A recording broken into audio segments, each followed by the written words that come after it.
Jadi bagian dari dakwah kami. Dukung dakwah digital dan sosial media kami. Raih pahala amal jariah yang terus mengalir sampai hari kiamat.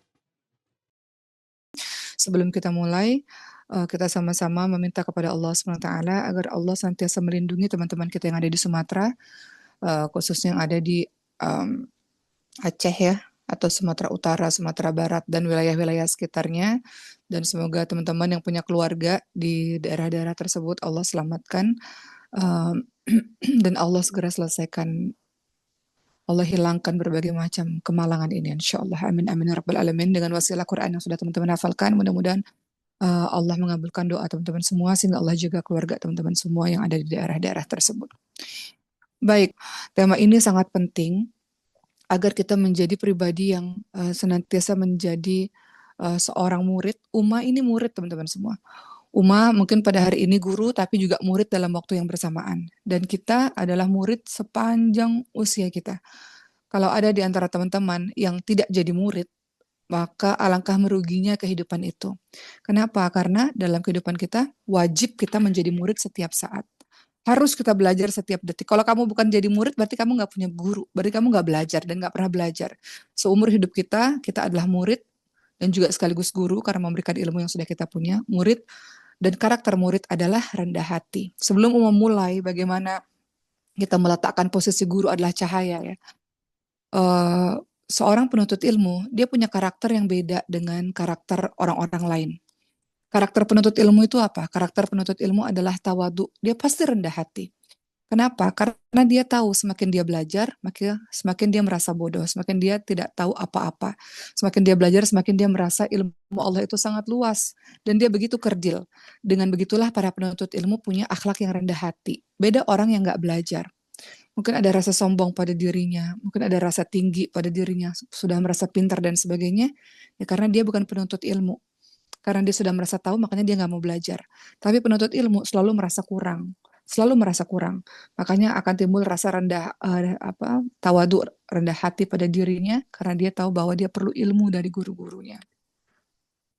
Gitu ya teman-teman. Nah sekarang mau mulai dulu tentang betapa luar biasanya seorang guru, dan teman-teman akan jadi guru, dan semua kita akan jadi guru.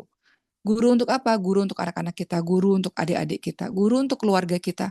Apalagi kalian yang menjadi penghafal Al-Quran. Di sini teman-teman bergabung dengan ratusan para penghafal Quran. Jadi kita tuh dapat keberkahan di sini karena keberkahan dari Quran insya Allah. Kalian semua adalah guru. Orang yang sudah belajar satu ilmu itu harus ngajarin lagi kepada yang lainnya. Karena kalau kita punya uang itu harus ada sedekahnya. Sedekah orang berilmu adalah ngajar. Jadi kita semua di sini adalah guru dan murid dalam waktu yang bersamaan. Baik, kita lihat kata Rasulullah SAW, siapa yang menelusuri jalan untuk mencari ilmu padanya, nescaya Allah akan memudahkan baginya jalan menuju surga. Siapa yang menelusuri jalan untuk mencari ilmu padanya, para penuntut ilmu, maka Allah mudahkan baginya jalan menuju surga. Teman-teman bersyukurlah pada Allah karena teman-teman dikasih semangat untuk terus menuntut ilmu dikala orang lain di luar sana hanya sibuk scroll-scroll handphone.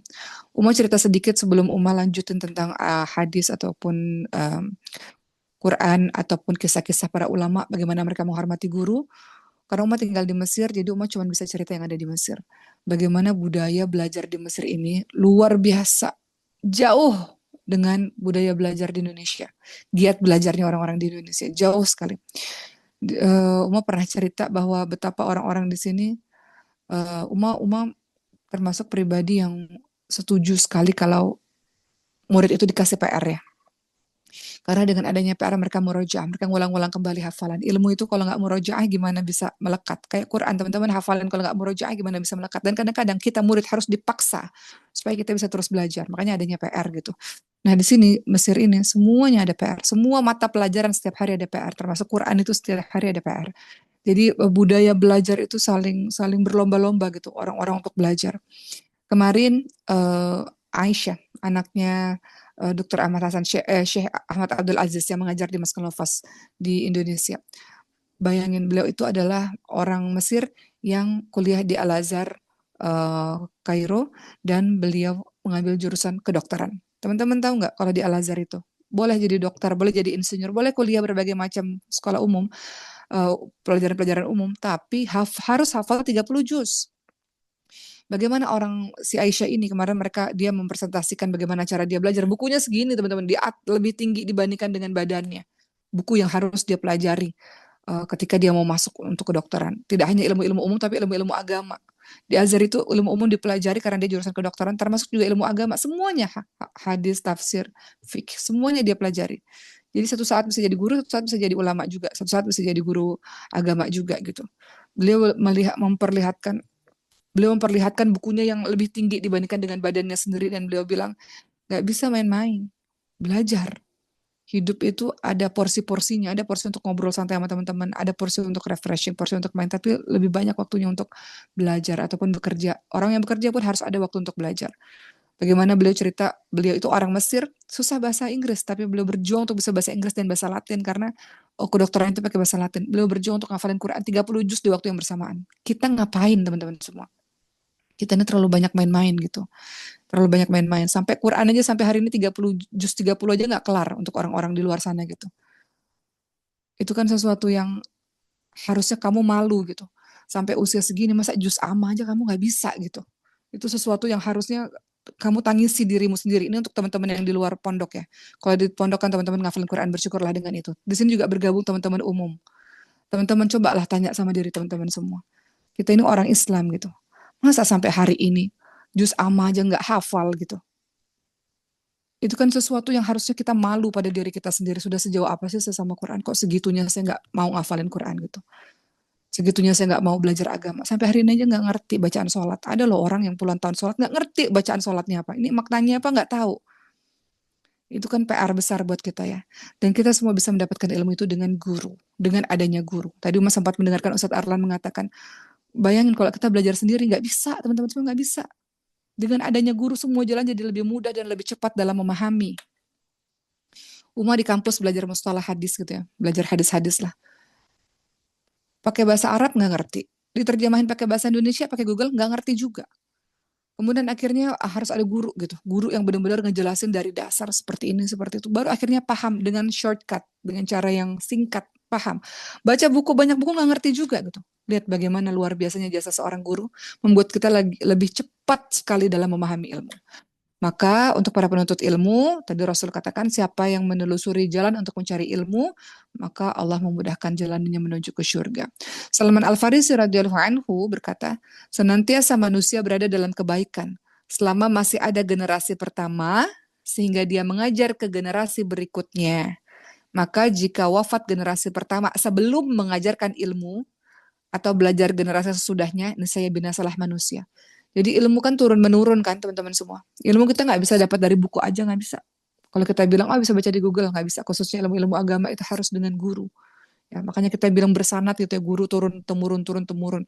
Maka kata Salman Al-Farisi, kalau ada guru pertama belum sempat mewariskan ilmu kepada generasi berikutnya, maka binasalah manusia. Ya. Atau Abu Darda, salah seorang sahabat Nabi juga berkata, Abu Darda radhiyallahu anhu, jika tidak ingin melihat para ulama wafat, para orang-orang berilmu ini wafat, sedangkan orang jahil tidak belajar, maka belajarlah kalian sebelum diangkatnya ilmu. Sebelum ulama-ulama atau sebelum guru-guru itu nggak ada, kejar ilmu itu luar biasa teman-teman semua. Karena sesungguhnya diangkatnya ilmu adalah wafatnya para ulama, wafatnya orang-orang yang berilmu ini. Jadi minta sama Allah untuk punya semangat untuk terus menuntut ilmu. Karena semakin kita belajar, semakin kita paham kita ini kardilan nggak tahu apa-apa. Ya, kalau tadi Ustadz Arlan mengatakan, ulama ini untuk bisa nulis buku tuh butuh puluhan tahun. Kita cukup loh. Ngelihat bukunya itu jadi shortcut dan kemudian tinggal belajar sama ustadz-ustadz yang memahami buku tersebut. Kita dapat ilmu dengan begitu mudah. Apa kata salah seorang sahabat Nabi bernama Abdullah bin Mas'ud radhiyallahu anhu? Sesungguhnya tidak ada seseorang pun yang dilahirkan sebagai ulama. Kenapa? Maksudnya apa? Ilmu itu diperoleh dengan belajar mati-matian, belajar sungguh-sungguh. Belajar mati-matian. Ilmu itu bukan orang lahir tiba-tiba jadi ulama, enggak. Orang jadi ulama itu, orang jadi guru itu, ya. Itu belajar dengan luar biasa. Belajar dengan luar biasa. Semalam di rumah Uma kedatangan guru-guru yang dapat beasiswa, ya, guru-guru bahasa Arab dari Indonesia. Sekitar 10-15 orang lah. Bagaimana Uma sangat menghormati guru-guru itu, Masya Allah. Guru-guru bahasa Arab. Guru bahasa Arab mengajarkan bahasa Arab kepada anak-anak sehingga anak-anak paham bacaan sholat mereka, paham doa-doa yang mereka bacakan. Bagaimana Uma menaruh guru itu di atas kepala Umar itu luar biasa. Walaupun guru itu nggak ngajarin Umar ya, tapi profesi guru itu, bayangin tanpa guru gelap sekali hidup kita. Orang linglung, kemana-mana linglung. Jadi ketika kamu bertemu dengan guru, teman-teman semua, walaupun nggak ngajarin kamu, apalagi ngajarin kita ya, walaupun nggak ngajarin kamu tuh taruh di atas kepala kamu. Artinya dia orang yang memberikan cahaya supaya kita nggak linglung, nggak tabrakan gitu karena kegelapan. Dia adalah sumber cahaya. Ya, ada seorang ulama berkata, apabila ada seseorang ya yang solih bertemu dengan orang yang lebih alim, lebih berilmu dibandingkan dengan dirinya, maka bagi dia hari itu adalah hari keberuntungan. Kalau kita ketemu orang yang lebih alim, yang lebih berilmu, itu hari keberuntungan buat kita. Disitulah kita bisa bertanya, disitulah kita bisa belajar. Dan apabila bertemu dengan orang yang ingin belajar, dia lebih tinggi ilmunya. Ya, si fulan ini ketika ketemu sama orang yang lebih tinggi ilmunya, itu hari keberuntungan. Kenapa? Karena di hari itu kita bisa belajar, kita bisa bertanya. Tapi kalau kita bertemu dengan orang yang keilmuannya lebih rendah dibandingkan dengan kita, itu juga hari yang beruntung. Kenapa? Karena kita bisa mengajarkan ilmu kita. Ya, kita bermanfaat jadi orang, kita ajarkan ilmu itu kepada murid-murid kita. Namun apabila kita bertemu dengan orang yang sama ilmunya dengan kita, itulah waktu di mana kita muzakarah bersama atau saling mengingat bersama, saling belajar bersama gitu. Jadi semuanya beruntung. Ketemu sama orang di atas, waktunya untuk banyak tanya, waktunya untuk belajar sungguh-sungguh. Ketemu sama orang yang keilmuannya lebih di bawah, waktunya untuk mengajar. Ilmumu kekal kalau kamu mengajar. Ketemu dengan orang yang setara, waktunya untuk mengingat kembali ilmu tersebut. Saling mengingat kembali ilmu tersebut. Lihat, semua kehidupan kita bermanfaat. Gak ada waktu untuk gosip, gak ada waktu untuk ngomongin hal-hal yang gak ada manfaatnya. Gak ada waktu untuk ngurusin orang lain. Gak ada waktu, teman-teman semua. Gak ada waktu. Saking kita sibuk dengan ilmu ini belum kita pelajari, Quran ini belum kita hafal, gak ada waktu untuk ngurusin hal-hal yang gak ada manfaatnya. Ya, para sahabat-sahabat dan juga para tabi'in itu selalu mendorong para ulama atau orang-orang berilmu atau mendorong orang-orang lain untuk tidak berpisah dengan para ulama. Ya, para sahabat dan para tabi'in itu selalu mendorong agar manusia-manusia ini tidak pernah berpisah dengan para ulama, tidak pernah berpisah dengan orang-orang cerdas, orang-orang berilmu. Apa kata Abu Hanifah rahimahullah, salah seorang sahabat Nabi? Abu Hanifah, ya maaf, Abu Hanifah rahimahullah, beliau berkata, Imam Abu Hanifah mengatakan, duduklah bersama dengan orang besar dalam ilmu. Duduklah bersama dengan orang besar dalam ilmu. Bertemanlah dengan para ulama dan bergabunglah dengan orang-orang bijak. Ya, duduklah bersama dengan orang-orang berilmu. Cari siapa orang berilmu itu. Bertemanlah kamu dengan orang-orang alim, orang-orang berilmu. Bergabunglah kamu dengan orang-orang yang bijak. Maka itu akan membentuk karaktermu juga, teman-teman semua. Membentuk karaktermu jadi karakter orang-orang yang kamu nggak akan sibuk dengan hal-hal yang nggak ada gunanya, nggak ada manfaatnya gitu. Perdebatan yang nggak ada manfaatnya, ngurusin urusan orang lain, gosip, ghibah yang kamu nggak tahu kebenarannya seperti apa. Kita jauh dari hal-hal kayak gitu. Dan kita nggak mau jadi orang-orang seperti itu. Rugi waktu kita, 24 jam rugi. 24 jam itu bisa ngafalin Quran berapa lembar gitu. Sementara kamu sibuk scroll handphone, terus kamu sibuk bikin video yang kamu ngomong-ngomongin orang lain buat apa, teman-teman semua, nggak ada gunanya. Ya, Abu Darda, salah seorang sahabat Nabi juga berkata, di antara tanda berilmunya seorang laki-laki adalah berjalan, masuk, dan keluar bersama dengan orang-orang alim atau dengan para ulama. Di antara berilmunya seseorang, kalau kamu pengen tahu kamu itu berilmu atau enggak, kamu berjalan, masuk, keluarmu itu bersama dengan orang yang berilmu juga, bersama dengan para ulama. Luqmanul Hakim, tahu Luqmanul Hakim? Orang yang namanya diabadikan dalam satu surah di dalam Al-Quran, surah ke-31, surah Luqman, orang yang bijaksana. Apa kata Luqmanul Hakim? Sabarlah terhadap orang yang berada di atasmu dalam bidang ilmu. Atau sabarlah kamu terhadap guru-gurumu dan terhadap orang-orang yang di bawahmu, terhadap murid-muridmu. Sesungguhnya yang bisa menyusul para ulama hanyalah orang yang sabar dan selalu bersama mereka serta mengambil dari ilmu mereka dalam kesantunan. Sabar kamu terhadap guru-gurumu.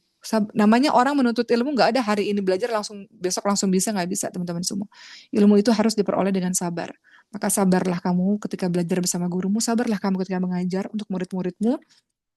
Dan kemudian Luqmanul Hakim mengatakan sesungguhnya orang yang berada dalam lingkaran ilmu itu adalah orang-orang yang senantiasa penuh kesantunan. Dia punya karakter yang santun. Kenapa? Karena dia hidupnya bersama ilmu. Jadi gampang sekali melihat seseorang. Orang yang santun dan orang yang tidak santun. Orang yang santun biasanya adalah para penuntut ilmu. Karena penuntut ilmu dalam satu waktu dia rasa rendah. Karena dia ngerasa bodoh, nggak tahu apa-apa. Makanya dia santun pada gurunya.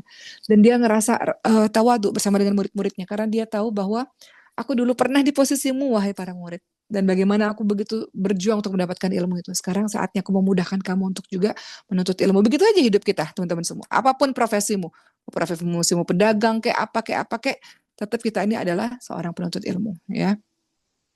Baik, berikutnya teman-teman semua, ada orang-orang saleh mengatakan di antara musibah terbesar adalah berguru pada kitab-kitab saja, berguru pada lembaran-lembaran kertas, berguru pada Google saja kalau di zaman sekarang. Ya, kenapa? Karena khawatir nanti bisa salah paham atau salah mengerti, sehingga kita perlu yang namanya guru. Kita belajar dengan buku, khawatir kita tidak bisa paham untuk selama-lamanya, maka perlu guru. Cari guru, teman-teman semua. Sekarang mudah untuk cari guru di mana-mana, kamu bisa online belajar dengan guru-guru ahli, silahkan. Apa kata Rasulullah SAW? Tidak termasuk golongan kami, orang yang tidak menghormati orang yang lebih tua, yang tidak menyayangi yang lebih muda, dan tidak mengetahui hak seorang guru. Nggak termasuk golongan kami. 3 golongan itu. Kamu harus betul-betul berlaku baik dengannya. Teman-teman harus berlaku baik dengannya. Siapa? Orang tua, anak-anak, dan juga para guru. 3 orang ini kamu harus muliakan, teman-teman semua, dalam kehidupanmu.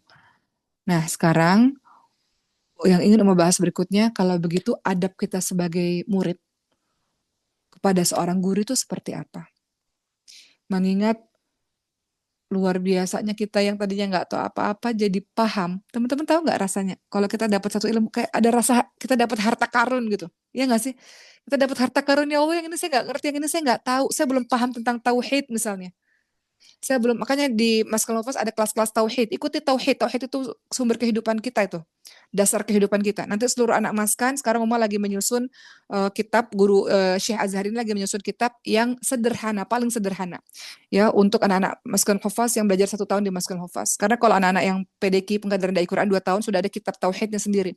Tapi untuk anak-anak yang 1 tahun, kita lagi susun buku yang sederhana. Nanti benar-benar kita bisa buat daurahnya juga sederhana dari awal sampai akhir tentang tauhid. Kita sering dengar tauhid, tapi kita nggak tahu tauhidnya apa sih, kayak gimana sih maksudnya. Tauhid aja kita belum paham misalnya, ya, dan ilmu-ilmu lainnya.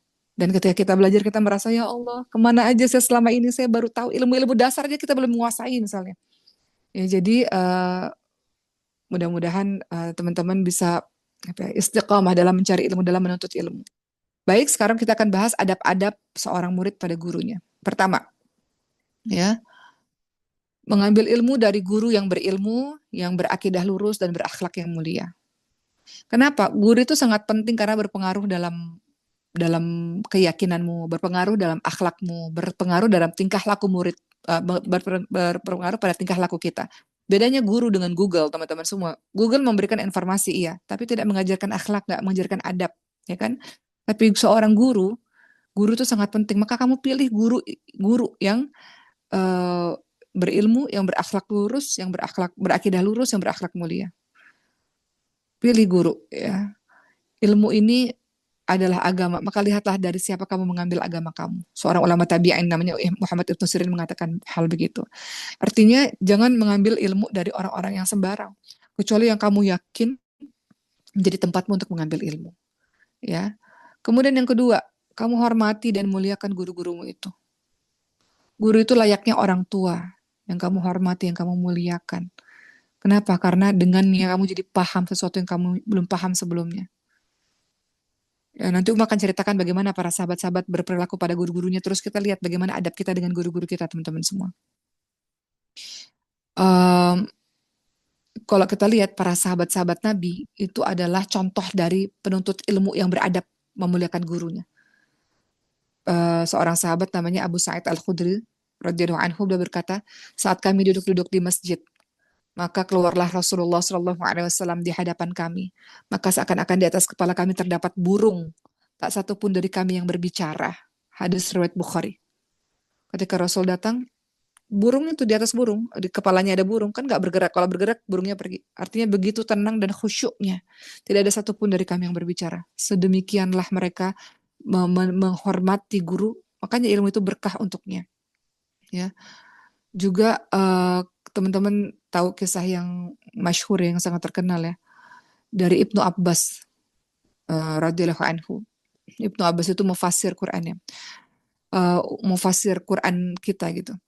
Dan Ibnu Abbas dan ahli bait, seorang Ibnu Abbas dan juga ada seorang sahabat namanya Zaid bin Thabit ya. Ibnu Abbas, beliau adalah seorang sahabat yang alim, beliau juga seorang ahli baitnya Nabi Muhammad SAW, itu pernah menuntun kendaraannya Zaid bin Sabit. Kemudian Zaid bin Sabit kan gak enak, kamu ini keluarganya Nabi, kenapa kamu tuntun kuda saya gitu. Kemudian Zaid bin Sabit turun, kemudian ingin mencium tangannya, jangan gitu, kamu adalah guru saya, kamu tuh guru saya gitu. Begitulah kami diajarkan untuk menghormati guru gitu, kata Ibnu Abbas kepada Zaid bin Sabit. Kemudian Zaid bin Sabit turun dari kudanya, cium tangan Ibnu Abbas, kata Zaid bin Sabit, enggak, inilah kami diajarkan bagaimana caranya menghormati keluarga Nabi gitu. Jadi semuanya saling menghormati, indah sekali, hidup ini indah sekali ya. Kalau saling santun, saling menghormati satu sama lain, ya. Kata Ibnu Abbas, tidak seperti inilah kami diperintahkan untuk memuliakan para ulama-ulama kami gitu. Begitu teman-teman semua, masya Allah. Ya, betapa indahnya sifat atau sikap seorang guru pada murid dan murid pada guru. Orang yang hidup dalam wilayah menuntut ilmu tuh indah sekali. Dan seakan-akan semua problem kehidupan tuh terasa ringan sekali. Karena kamu fokus dengan ilmu-ilmu mu gitu. Akhlaknya Imam Syafi'i, tahu nggak teman-teman semua kepada gurunya? Kata Imam Syafi'i apa? Dulu aku membolak-balikan kertas di depan Imam Malik, depan guruku, dengan sangat lembut karena segan padanya, supaya dia tidak mendengarkannya. Balik-balikan kertas lembut gitu. Kalau mau nulis lembut gitu. Khawatir kesegan pada seorang guru. Jadi akhlak yang nomor 2 yang harus kita miliki pada seorang guru, menghormati dan memuliakan guru. Kemudian yang ketiga, rendah hati. Sopan sama guru. Rendah hati. Penuntut ilmu itu tawadu, katakan rendah hati. Dia nggak sombong sama gurunya. Yang telah berjasa begitu besar dalam mengajarkan ilmu dan akhlak kepadanya. Sebab rendah hatimu itu, sikap rendah hatimu itu merupakan sebab untuk mendapatkan ilmu. Ada seorang penyair berkata, ilmu itu tidak mungkin didapatkan, ilmu itu tidak mungkin mencapai seseorang yang sombong.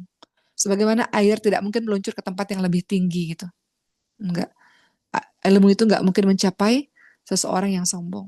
Jadi penuntut ilmu nggak mungkin karakternya sombong. Ketika teman-teman lihat orang di luar yang sombongnya setengah mati misalnya, nggak ada itu karakter itu di para penuntut ilmu. Air itu nggak mungkin meluncur ke tempat yang tinggi, nggak mungkin.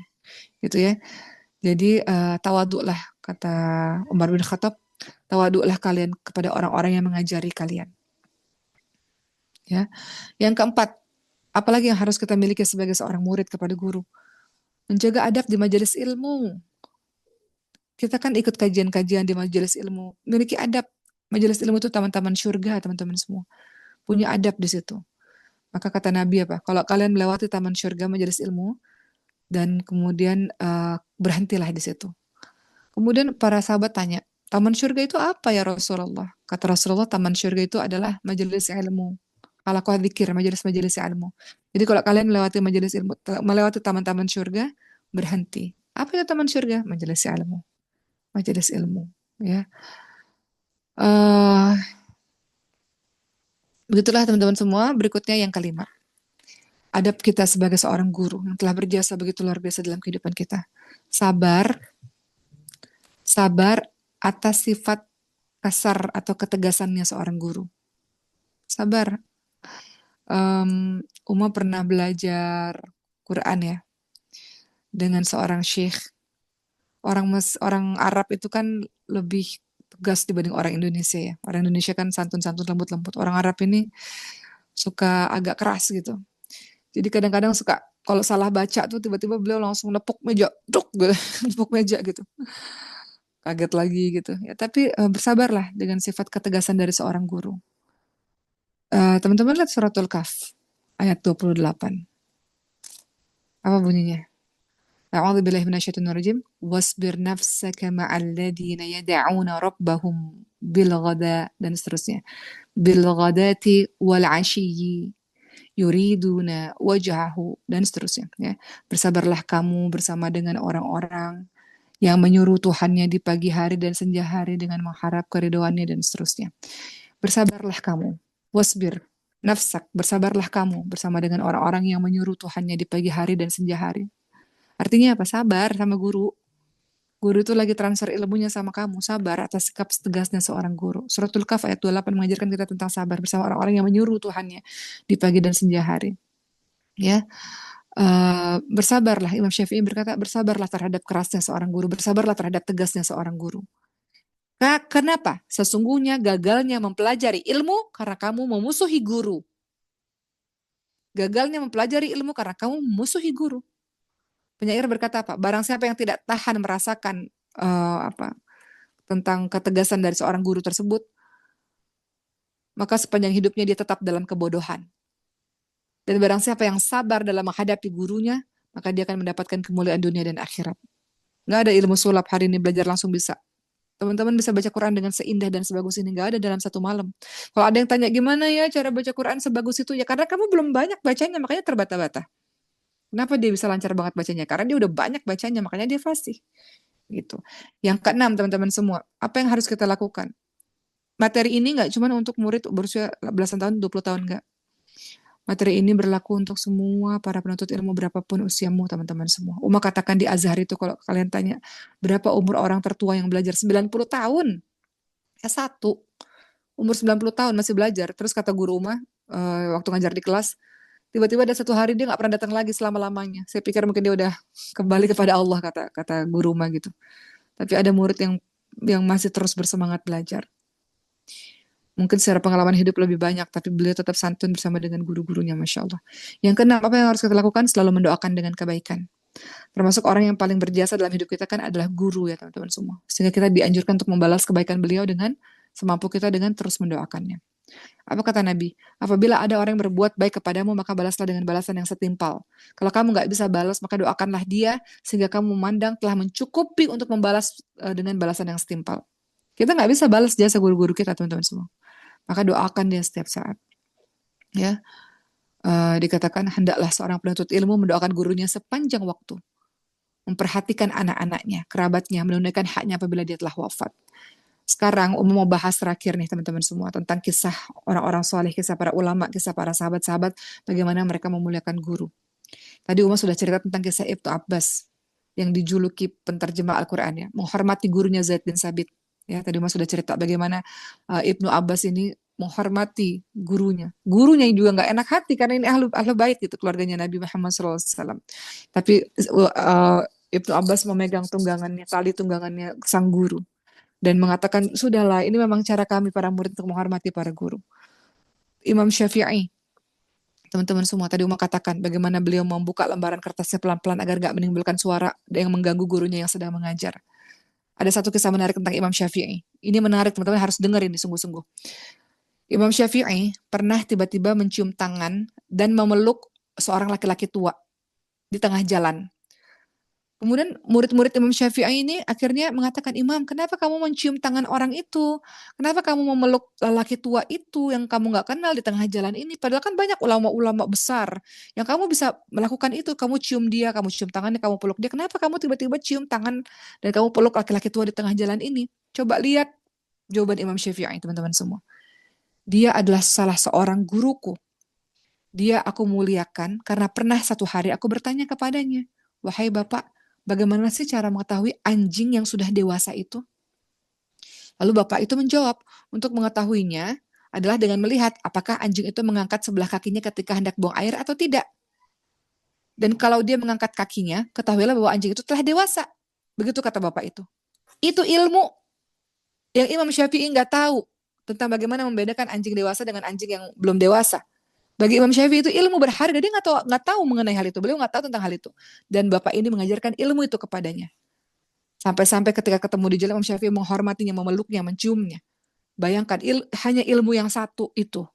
Begitu luar biasanya Imam Syafi'i memperhatikan dan memuliakan gurunya.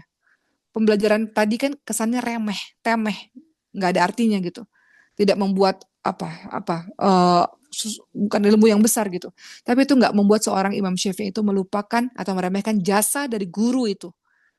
Imam Syafi'i tetap memuliakan guru tersebut, sama memuliakan guru dengan guru-gurunya yang lain. Artinya apa? Kalau Imam Syafi'i aja dengan satu ilmu sebegitunya menghormati guru, lalu gimana dengan kita yang selama ini guru ngajarin kita semua pelajaran gitu? Makanya ada yang kemarin namanya hari guru. Hari guru tuh hari setiap hari harusnya gitu. Tapi hari guru adalah hari kamu memuliakan guru-gurumu dan berterima kasih kepada guru-gurumu yang telah memberikan ilmu padamu gitu. Walau cuma sedikit, tapi ada perubahan pada dirimu. Begitu ya teman-teman semua ya. Atau kisah lain Umar mau cerita tentang Abu Yusuf. Siapa Abu Yusuf?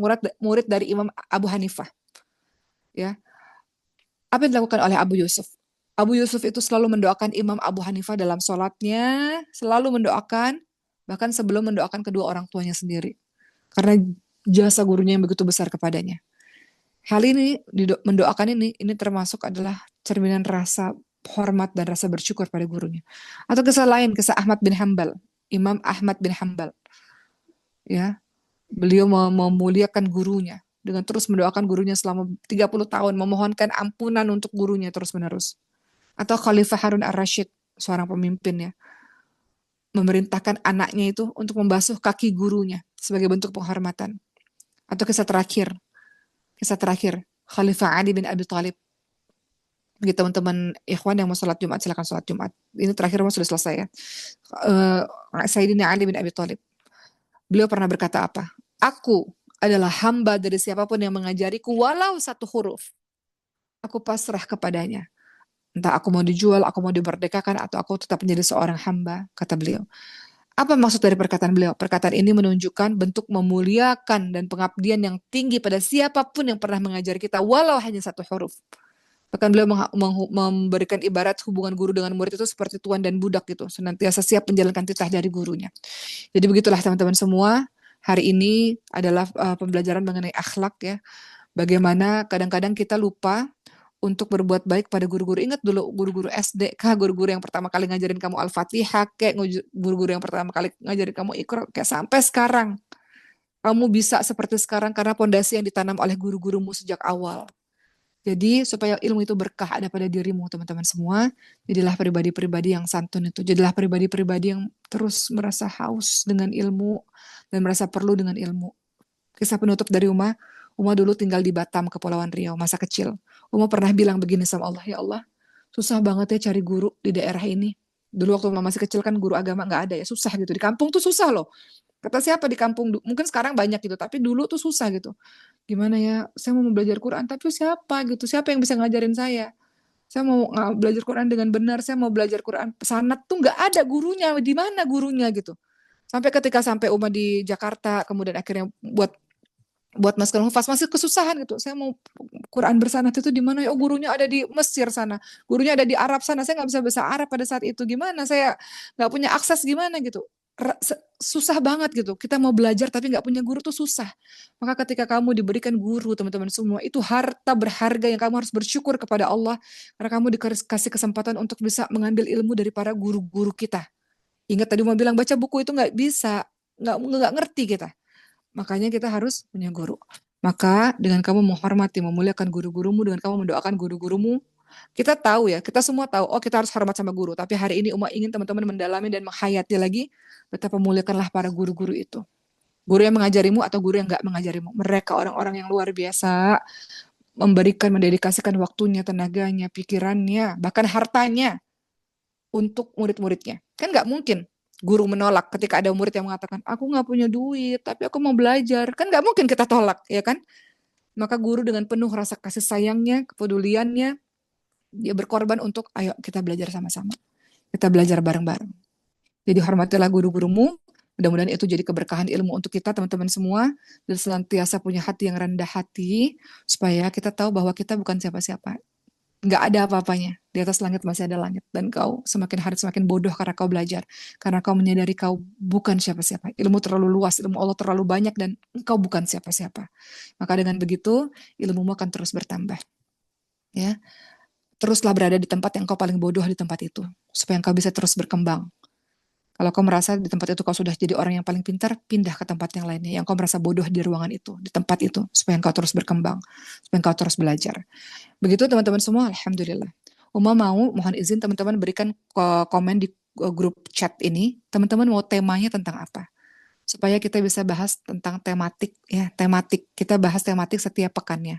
Teman-teman tulis di forum chat, nanti Uma akan lihat teman-teman mau tema tentang apa, nanti akan kita bahas di Jumat-Jumat berikutnya insya Allah. Baik, sekian dari Uma, teman-teman semua. Untuk para murid, kadang-kadang kita belajar kita ngantuk, ya. Uma lihat ada beberapa yang ngantuk gitu ya. Kadang-kadang kita ngantuk, eh, tapi Uma berharap ya karena susah lagi online kayak gini ya. Tapi Uma berharap mudah-mudahan apa yang Uma sampaikan ada manfaatnya untuk teman-teman semua, untuk teman-teman umum yang bergabung. Mudah-mudahan kita dapat keberkahan Quran dari para ahlul Quran ini insya Allah.